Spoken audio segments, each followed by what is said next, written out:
Halo semua, selamat datang kembali di podcast Kata Siapa. Hari ini kita ditemani sama Kelly. dan aku bakal berperan sebagai host kalian. Dan hari ini kita akan membahas cerita horor, ya kan? Bener. Oke. Nah, jadi ceritanya si Kelly ini tuh punya sixth sense gitu. Nah, waktu itu dia kan lagi nginep di rumah tantunya. Terus tiba-tiba katanya dia kedatangan hantu. Ceritain dong. Jadi kan pas saya masih kecil, saya sekitaran umur 7 tahun. Ya. 7 tahun kelas 1. Pas itu saya belum terlalu terbiasa dengan mata ketiga saya. Jadi saya masih agak-agak takut nih. Tapi sekarang udah gak terlalu ya. Tapi pas itu kan saya nginepnya di lantai bawah, kamar bawah. Ya. Di kamar bawah itu agak angker karena rumah tante saya ini sangat gede dan pokoknya banyak yang di sana lah. Tetapi biasanya mereka tidak mengganggu.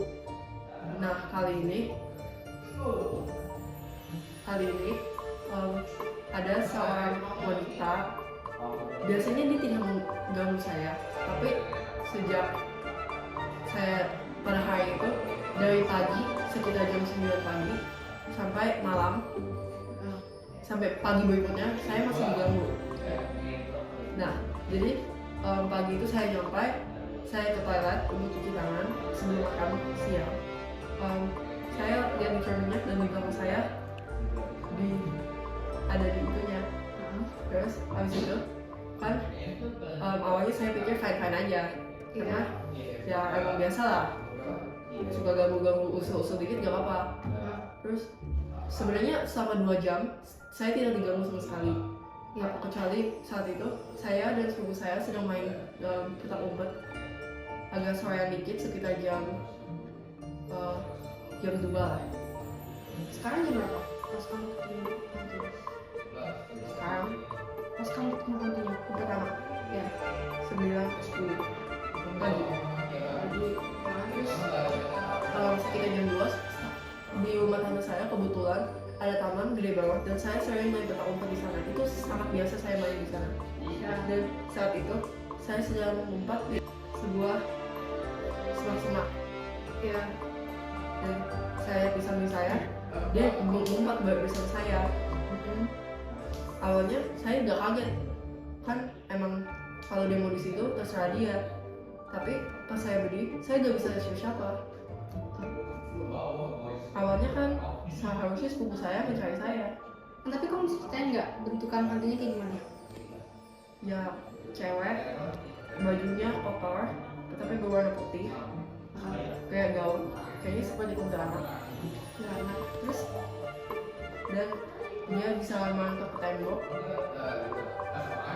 Sebenarnya dia sudah di sana udah lama, dari sebelum bangunannya di rumahnya ya. kamu tahu?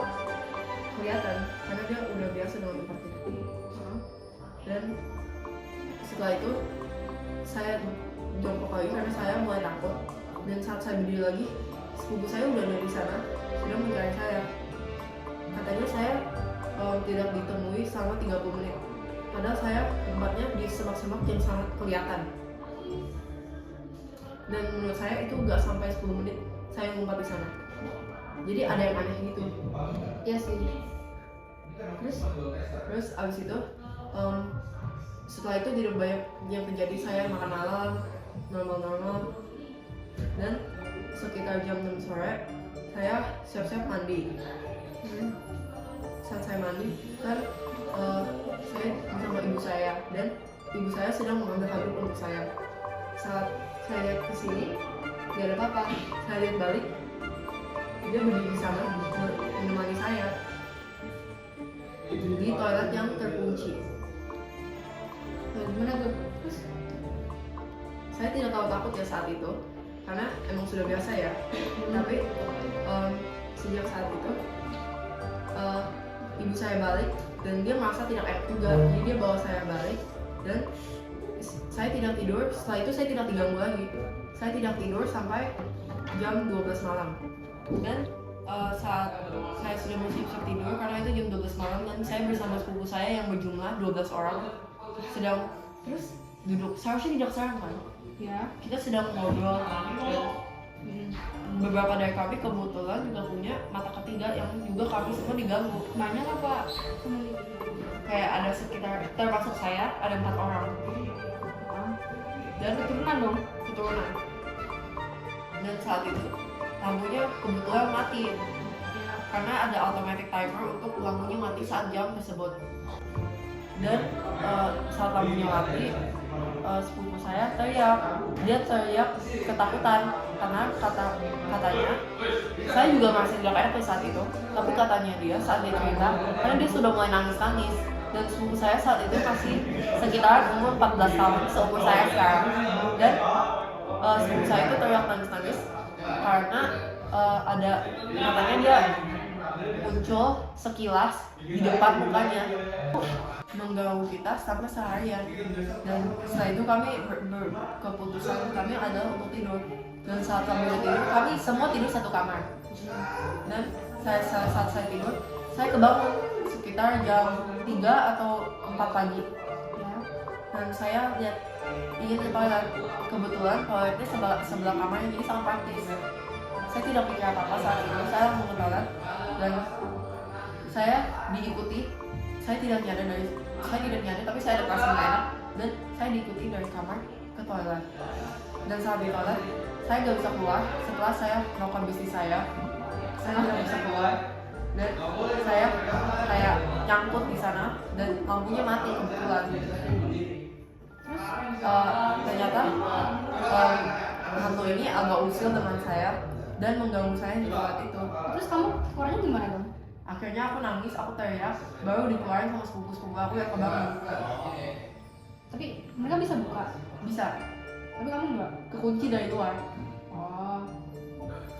Dan selesai itu, kami semua tidur dalam satu ranjang yang sangat kecil karena setannya mengganggu kami semua. Dan paginya kami sudah merasa kain-kain aja, kecuali saat kami sudah mau pulang. Ternyata salah satu sepupu saya diikuti dari rumah tante saya ke rumahnya sendiri. Dan sampai sekarang rumah tante saya ini masih ada setan yang sama dan masih mengganggu kami sampai sekarang, tapi tidak separah dulu. Terima kasih.